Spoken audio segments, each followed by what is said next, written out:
Assalamualaikum warahmatullahi wabarakatuh. Selamat pagi teman-teman semuanya. Selamat pagi Pak Isman.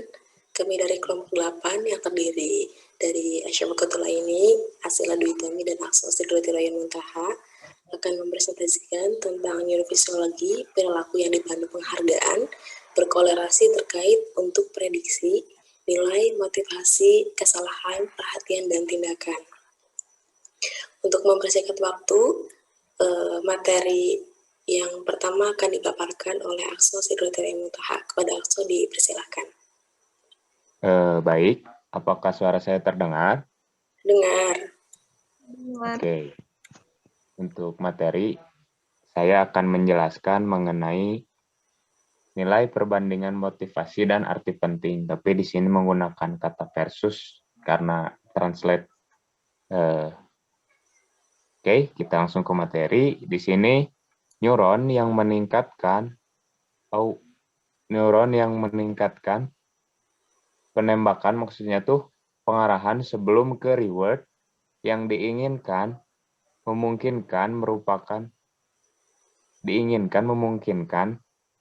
merupakan nilai pengkodean atau mereka mungkin mencerminkan peningkatan motivasi atau arti penting yang terkait dengan menerima penghargaan ini.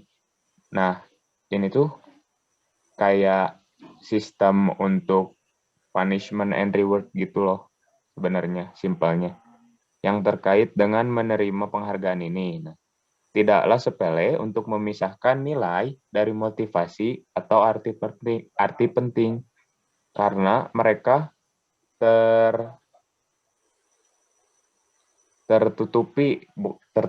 terhalangi gitu dalam kebanyakan situasi. Semakin Anda menghargai sesuatu, semakin memotivasi juga Anda untuk bekerja lebih untuk mendapatkannya.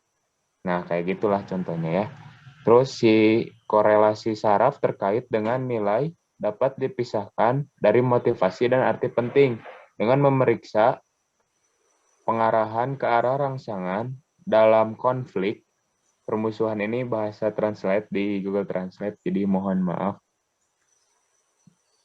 Kerangsangan konflik yang memiliki nilai rendah tetapi sangat menonjol dan memotivasi. Next. Nah, terus di sini ada ke anatomi otak bagian korteks orbitofrontal atau OFC. Sebagian besar bukti sebelum pekerjaan yang dijelaskan dengan jelas menunjukkan bahwa aktivitas di OFC, nilai yang direfleksikan, OFC sangat terhubung dengan sistem limbik dan telah terbukti menjadi struktur asosiatif kunci. Neuron di OFC merespon isyarat yang memprediksi imbalan yang nilainya berbeda, serta antisipasi dan menyimpan imbalan dalam diri. Oke, berikutnya. Nah, terus di sini ada bagian nucleus accumbens, atau biasa disebut NAC kalau bahasa biopsikologinya.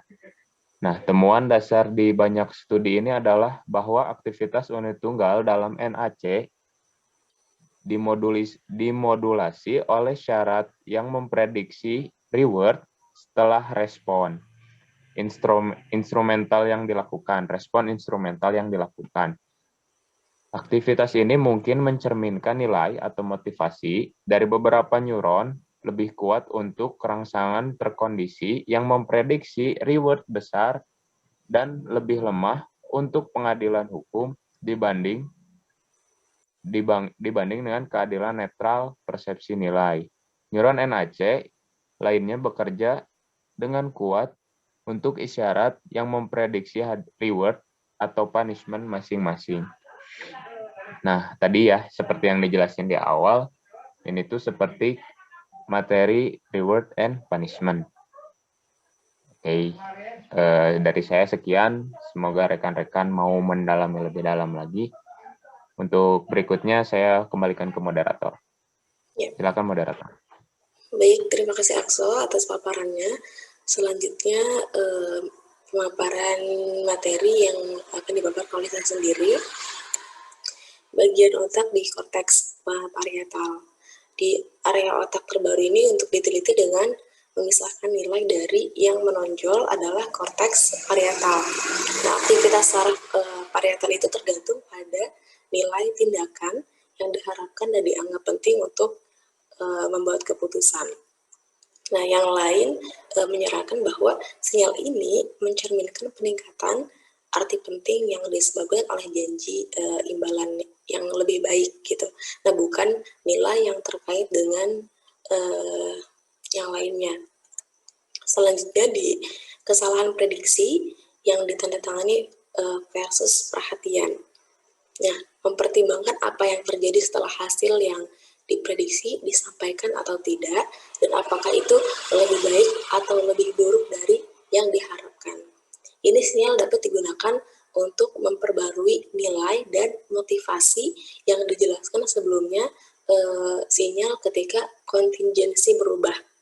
Banyak area otak meningkatkan aktivitas sebagai respons terhadap pemberian hadiah yang tidak terduga. Nah, paling umum sinyal ini ditafsirkan sebagai sinyal prediksi hadiah. Namun, sinyal ini mungkin juga mencerminkan fungsi lain seperti perubahan perhatian yang dihasilkan karena pengiriman hadiah yang tidak terduga. Seperti itu. Nah, selanjutnya di bagian midbrain dopamin atau di neurons. Di bagian ini, neurons dopamin otak tengah itu memberi sinyal BA yang ditandatangani yang penting untuk pembelajaran penguatan.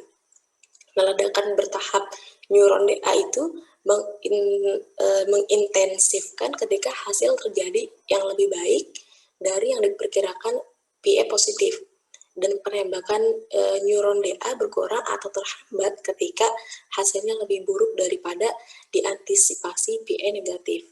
Nah, literatur baru-baru ini juga mengalihkan fokusnya ke bagaimana kesalahan prediksi dopaminergic ini sinyal dapat diturunkan. Nah, dalam bentuknya yang paling sederhana, perhitungan kesalahan prediksi hadiah itu membutuhkan dua informasi, yaitu prediksi hadiah dan hadiah itu benar-benar diterima, aktual dikurangi prediksi, seperti itu. Selanjutnya di basolateral amigdala atau biasa disebut ABL. Nah, beberapa laporan sekarang itu menyarankan bahwa ABL juga memberi sinyal kesalahan prediksi hadiah. Secara tradisional, ABL itu dianggap melayani banyak fungsi yang sama seperti orbitofrontal cortex, konsisten dengan koneksi timbal balik mereka. Nah, studi memeriksa pengkodean sinyal selera dan permusuhan di orbitofrontal cortex dan ABL itu telah menunjukkan bahwa keduanya bergantung satu sama lain untuk pengkodean normal ketika tikus membedakan rangsangan yang memprediksi hasil nafsu makan, sukrosa, dan permusuhan kina selama pembelajaran pembalikan, meskipun amigdala itu penting untuk menandakan hasil yang diharapkan dengan memperoleh dan menyimpan informasi asosiatif yang terkait dengan hasil selera dan permusuhan itu juga. Dan itu juga mendukung fungsi lain yang terkait dengan asosiatif pembelajaran, seperti memberi sinyal perhatian pada isyarat yang menonjol, ketidakpastian tentang hasil probabilitas, dan intensitas rangsangan, seperti itu. Mungkin hanya itu yang bisa saya paparkan. Selanjutnya, untuk materi selanjutnya akan dipaparkan oleh Ashila. Kepada Ashila dipersilahkan. Baik, terima kasih sih Pak. Di sini saya akan menjelaskan anterior cingulate atau ACC. Satu area otak yang kemungkinan menerima dan mengirimkan informasi terkait kesalahan prediksi KABL adalah ACC. Memiliki koneksi timbal balik yang kuat dengan ABL dan telah terbukti terlibat dalam sejumlah fungsi yang terkait dengan pemrosesan kesalahan, pemantauan konflik, umpan balik perilaku, dan perhatian selama tugas-tugas yang memanipulasi. Prediktabilitas hadiah. Neuron ACC memberi sinyal kesalahan prediksi yang tidak ditandatangani. Ia telah ditunjukkan bahwa aktivitas di ACC meningkat pada awal uji perilaku setelah kontingensi hadiah berubah secara terduga, dan bahwa perubahan dalam penembakan ini berkorelasi dengan ukuran perilaku perhatian. Boleh di next. Korelasi motivasi dan pengkodean asosiatif di striatum. Striatum adalah struktur dengan banyak korelasi saraf yang tumpang tindih terkait dengan perilaku yang dipandu oleh penghargaan dan didorong oleh stimulus. Neuron telah ada terbukti responsif terhadap isyarat yang memprediksi hadiah selama inisiasi, tindakan, antisipasi hadiah, dan pengiriman hadiah. Meskipun ada banyak korelasi yang tumpang tindih, tampaknya ada tren dasar sepanjang diagonal striatum atau ventral medial ke dorsal lateral yang berkorelasi lebih terkait hadiah di daerah ventral medial, sedangkan korelasi lebih asosiatif dan terkait motorik di bagian yang lebih dorsal lateral. Next. Integrasi informasi positif dan negatif menjadi sinyal output umum. Bagaimana representasi independen dari valensi positif dan negatif diubah menjadi referensi terpadu dari nilai hasil yang diharapkan, yang pada akhirnya mengarahkan pada perilaku termotivasi, masih belum jelas. Sejumlah area otak dianggap mewakili nilai abstrak dalam membuat perbandingan, memungkinkan otak untuk bandingkan apel dengan jeruk atau kopi dengan teh. Di bawah paradigma pilihan Le Enrekan telah menemukan pengkodean integratif di beberapa daerah otak, dorsal striatum, ventral striatum, dan DLPFC, menggunakan tugas pilihan antar waktu. Sulit untuk menemukan satu jalan yang jelas di mana hasil yang diprediksi mengarah pada motivasi tingkah laku. Ini kemungkinan karena ada beberapa jalur yang bekerja secara paralel, yang berinteraksi pada fase perilaku yang berbeda dan sangat bergantung pada konteksnya. Next.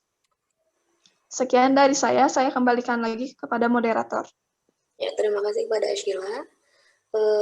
Mungkin hanya itu yang bisa kelompok 8 paparkan. Kurang lebihnya mohon maaf. Assalamualaikum warahmatullahi wabarakatuh.